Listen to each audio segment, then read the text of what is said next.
Como é a pessoa sentimental no relacionamento com Deus e de modo geral? É isso que nós vamos continuar no vídeo de hoje, a segunda parte da resenha do livro O Sentimentalismo, do padre Luiz Fernando Sintra. Então fique até o final para você descobrir como age uma pessoa sentimental na vida espiritual.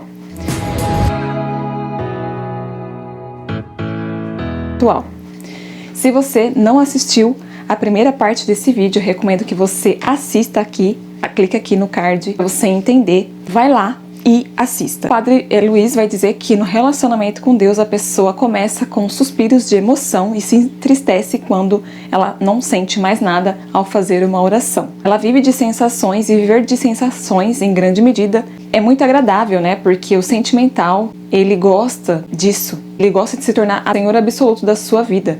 Ele começa a fazer as coisas por gosto, ele deixa de fazer as coisas também porque não gosta também, ou porque custa muito. Ele é uma pessoa que muda de opinião muito facilmente sobre o que tem de fazer. Ele foge de tudo que incomoda e ele se esquece que muitas coisas na vida, talvez na maioria, elas não nos agradam e a gente tem que fazer porque elas precisam ser feitas. E ele diz que se queremos um estilo de vida mais elevado, mais magnânimo, a vida não pode ser resumida e vivida só em busca de sensações boas, fugindo aí das sensações ruins. Depois ele também vai dizer das fugas da imaginação da pessoa sentimental. Ela é muito fugitiva, ela foge do real, ela sempre prefere o mundo dos sonhos do que a própria vida, a própria realidade, porque no mundo imaginário os problemas desaparecem, tudo é fácil, e ela fica sonhando, né, quando ela ganha na loteria, que ela vai poder ter uma casa no campo, aí ela fica imaginando também um romance perfeito. Mas se essa fuga não satisfazer, há outra para ela se refugiar, que é o passado fantástico. Então o passado ele vai servir como um esconderijo ideal. Ela vai ter recordações do antigo namorado e aí ela vai pensar que nossa, ele sim me queria bem, ele sim gostava de mim, aquela pessoa me valorizava, aquela época sempre era a melhor, a mais gloriosa, aquele antigo trabalho. Ou ela vai dizer que na infância ela era feliz, na juventude ela era feliz porque ela não tinha muitas responsabilidades, ela não tinha assumido compromissos. Ela sempre vai viver nessa época do passado e vai dizer que aquela época sim ela era feliz de verdade e ela não sabia.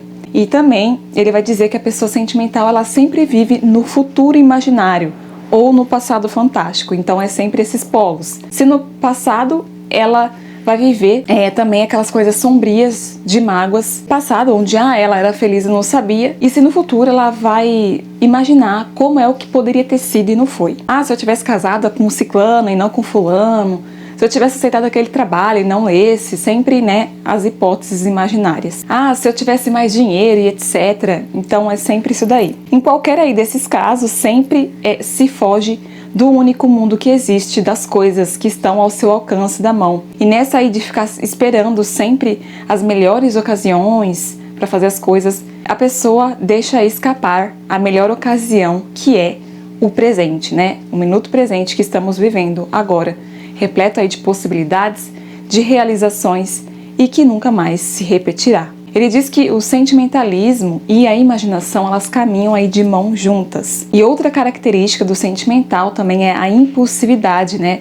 O sentimentalismo anda aí de mãos dadas com a impulsividade e as reações tendem a ser imediatas, irrefletidas e apaixonadas. Então ele toma as decisões rapidamente, ele toma o partido de uma ideia, de uma opinião, sem saber exatamente de que ou de quem se trata. A impulsividade do sentimental também tem um lado bom, que pode ser em generosidade. Ele não vai pensar muito em dar a camisa de frio para alguém que está ali morando na rua e passando frio.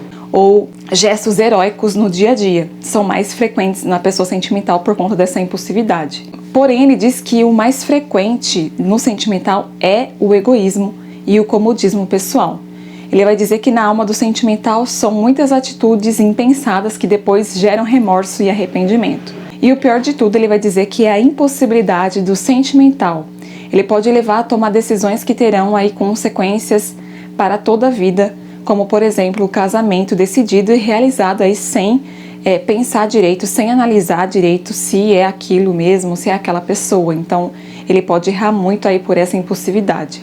Ou trocar de trabalho, sem considerar o impacto que isso vai ter na família, ou pedir demissão de um emprego por uma briga circunstancial com o chefe, que depois vai levar ele a meses de desemprego. Outra característica da pessoa sentimental é a fragilidade de caráter, e a maior característica é o dramatismo. Qualquer problema normal do dia a dia, para ele, é visto aí com um exagero enorme, como se tratasse aí de uma novela mexicana. Ao invés de amar os outros, a pessoa sentimental, ela ama aí o seu próprio comodismo. Depois, o padre Luiz vai dizer que o receio de enfrentar as dificuldades ou o medo ao sacrifício pode potencializar no sentimental a tendência de agir como criança mimada, caprichosa, cheia de dengos e teimosias. E ele diz que essa infantilidade impede o sentimental de abraçar a vida com suas alegrias, mas também com os seus sacrifícios. E outra característica do sentimental é a superficialidade. O medo das dificuldades leva à superficialidade na vida intelectual. Então ele foge aí de raciocínios abstratos, que pede uma concatenação aí lógica das ideias. Ele também não gosta aí dessa coisa de pensar muito. Foge-se aí de ideias que exigem concentração. E a outra característica do sentimental também é o pessimismo e a melancolia. Ele é o tipo de pessoa que vai dizer que se você não está se sentindo bem, não se preocupe que a coisa pode piorar. Então, frases aí como essas são sempre comuns na boca de um sentimentalista. Outra característica do sentimentalista é a volubilidade de caráter. Então, ele tem momentos de entusiasmo e momentos de desânimo, porém os momentos de desânimo são maiores do que os de ânimos. E essa tristeza, essa instabilidade dentro dele gera uma confusão interior, fazendo pensar que ele não serve para nada, que de nada adianta ele lutar para melhorar o próprio caráter, ou que é inútil todo o esforço para fazer algo pelos outros. Ele também é uma pessoa que ele se fixa no que é ruim, ele vê o futuro como um túnel negro, então falta aí a decisão de cortar esse clima de desesperança. Outra característica da pessoa sentimental é a passividade, é a tendência a esperar soluções milagrosas. Eles esperam grandes vitórias num passe de mágica. Então, se ele precisa de dinheiro, ele pensa na herança que ele vai poder receber de um parente ou até de um desconhecido. Então, se é a solidão, ele imagina que a pessoa com o príncipe encantado ou com a donzela encantada, e ele vive aí nesse mundo fantasioso. Se é a saúde que não vai bem, ele está procurando aí um remédio milagroso, um chá, né, um shot. Igual a gente vê muito aí, é muito comum as pessoas atrás de uma pílula que vai emagrecer, que vai secar a barriga, um detox, né, um suco detox. Enfim, ele acha que vai ter aí alguma mágica, alguma pílula mágica que vai solucionar o problema de saúde dele sem ele fazer nada. No coração, ele é uma pessoa que falta aí realismo.